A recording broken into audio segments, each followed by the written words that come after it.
Aí depois do vídeo gravado eu resolvi fazer alguma story, já que no meu story anterior eu meio que soltei um spoiler referente a umas resenhas, uma situação que aconteceu comigo e a minha irmã mais nova. Apesar que a minha amiga Juliana, que está atualmente morando em Brasília, ela foi um dos meus crushes no tempo de colégio. Ela queria que eu falasse sobre a cirurgia que eu tinha feito, a circuncisão. Porque o decorrer todo, tanto da consulta, essas coisas e tal, eu tive alguns momentos inusitados, tanto bem mais por mim, né? Mas depois eu vou contar. Esse assunto que é bem íntimo, mas porque foi bem engraçado, ela pelo menos ela gosta disso, eu vou contar, mas é depois. É algo bem íntimo, eu tô querendo um pouco de coragem pra estar contando. Mentira, tô com coragem. A que eu vou contar agora, assim, ela já faz tempo, muito tempo. Eu só não tô lembrado mesmo quando foi o ano, porque em 2009 eu tava terminando a minha faculdade. Então foi muito antes disso, não sei se foi em 2006. Enfim, eu vou dizer que foi em 2006, né? Porque em 2006 foi o ano que mais aconteceu tragédia. Então na minha vida não ia ser diferente, não ia ser diferente mesmo, porque isso foi uma tragédia grega. Poucas pessoas sabem, ou quer dizer assim, não, as pessoas intimamente comigo sabem que meu pai é militar. E também sabe que ele é pastor evangélico. A gente somos todos evangélicos. Independente do que você faça, curta a forma que você vive a sua vida, eu acho que cada um tem um livre arbítrio, como tem na Bíblia, de escolher o caminho que quer seguir, a religião que quer seguir, mesmo que não siga corretamente. Aí o que acontece? Muitas pessoas ficam criticando ou reclamando a respeito do dízimos e as ofertas.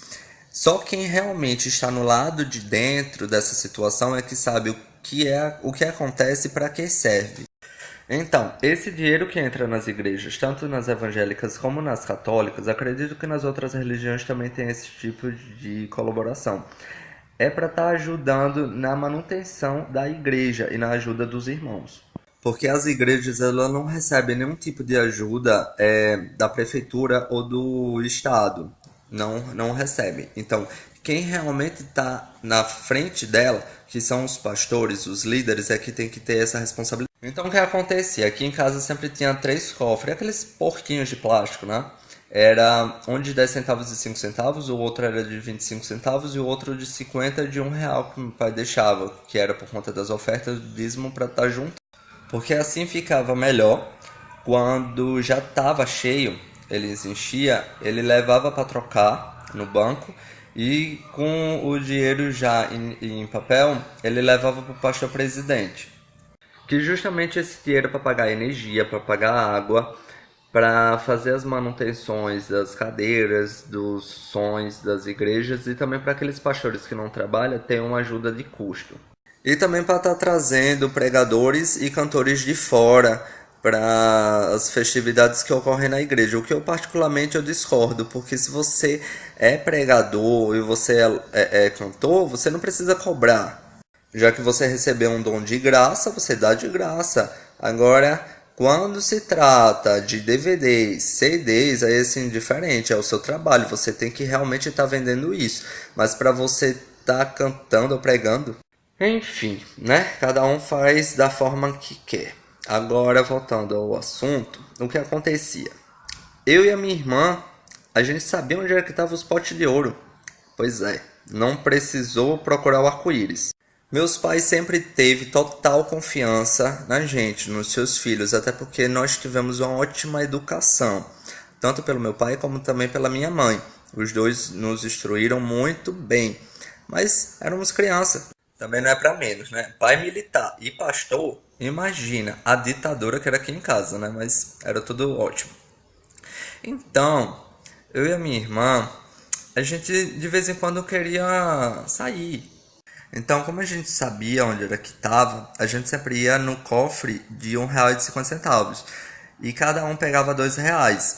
Naquele tempo, R$ 2 era dinheiro, agora não é não, é mixaria.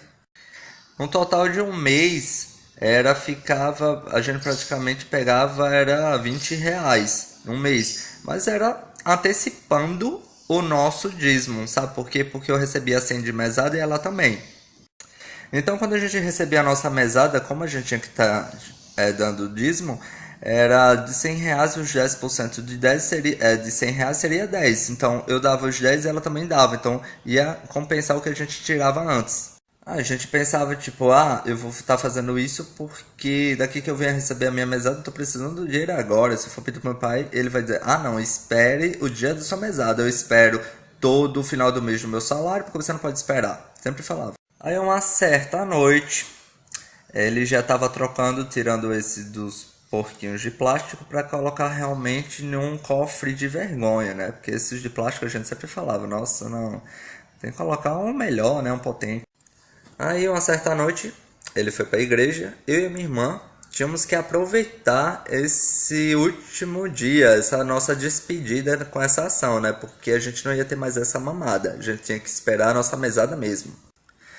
Mas, para nossa infelicidade, os cofres não tinham quase nada. O que tinha mais era os de 10 centavos e 5 centavos, que ninguém dá muito valor para isso, né? Porque senão só ia encher bolso e dinheiro não ia ter, né? Seria muito.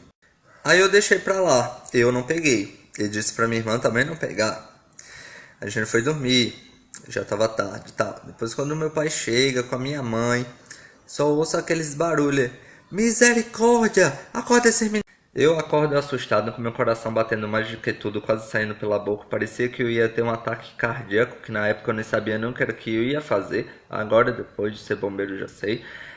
Ele vem abrindo a porta minha, do meu quarto e do quarto da minha irmã. Aí ele vem com um cofre, o de 50 centavos de R$ 1 na mão, perguntando cadê o dinheiro que tava aqui. Aí eu disse, eu não sei não. Aí a minha irmã mais nova, toda sonolenta ainda, disse, não, não foi eu não, também não, com aquela cara já quase de choro. Ele com aquela cara de bravo, porque o meu pai é daquele tipo, que é só ele encarar, a gente já começa a chorar, porque a gente já sabe que vai apanhar. Aí ele nos encarando com aquela cara feia, e eu já nervoso, morrendo de medo, minha irmã a mesma coisa. Aí ele dizendo, quando eu saí tinha dinheiro aqui nesse cofre, eu chego com a sua mãe e não tem mais nada, e você está dizendo que não foi você, e a sua irmã a mesma coisa. Eu disse, eu não fui, eu fui dormir, eu não peguei não, dinheiro não, eu acho que foi tão Desiane, porque eu não fui. Ela, não foi eu, não foi eu. Aí ele falando já, ameaçando, dizendo que por conta disso, vou descontar na mesada dos dois. Vão ficar esse ano todinho sem receber a mesada. Eu disse, oxi, e o dinheiro que tava nesse cofre era o dinheiro todo de um ano todo da minha mesada? Aí depois do tempo todo, eu falando que não foi eu, a minha irmã também dizendo que não foi ela, ele disse que não ia querer saber mais de nada, já tinha decidido como ia ser, já que era assim que a gente queria, já tinha perdido a nossa confiança e tal. Aquelas ameaças. Aí depois de decretar a sentença do castigo que eu e a minha irmã tivemos, ele foi pro quarto dele, se ajoelhou e foi orar, pedir a Deus que castigasse quem foi que fez isso, que mostrasse pra ele quem foi que pegou o dinheiro que tava lá, que era o do dízimo. Eu que não sou besta, corri pro meu quarto, fechei a porta também, ajoelhei. Fui logo também orar também, né? Senhor, não ouço meu pai, que ele agora está no momento de ira, ele está chateado, ele vai estar falando um monte de coisa para o senhor castigar, não faça isso, por favor.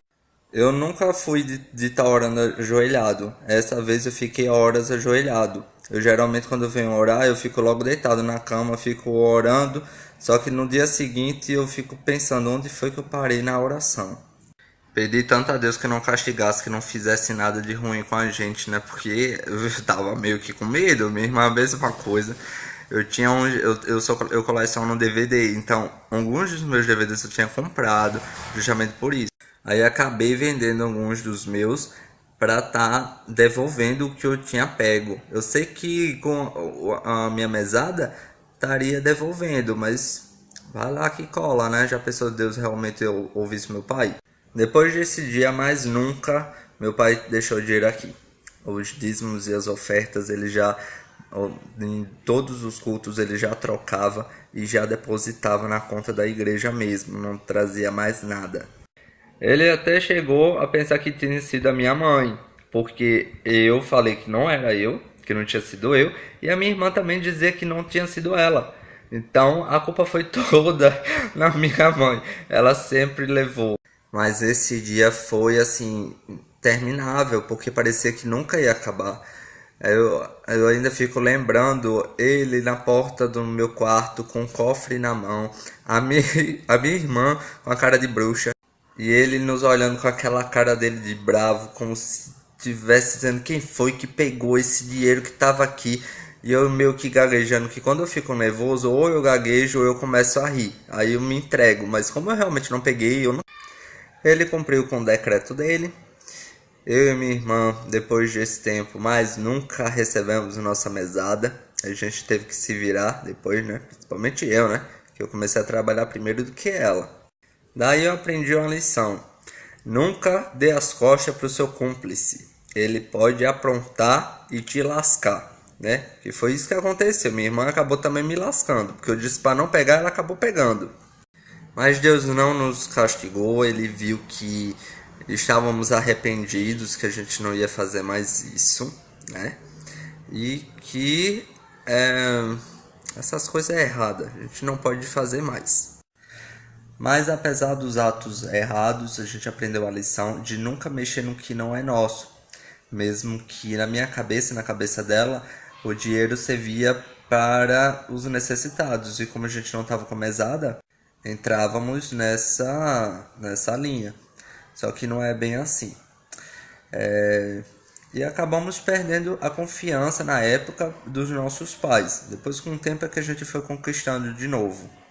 E foi isso que aconteceu. Um ano negro que foi para muitas pessoas, o mundo todo teve tragédia. Então não ia ser diferente comigo. Muitas histórias aconteceram, depois eu conto tudo. Por hoje é só, gente.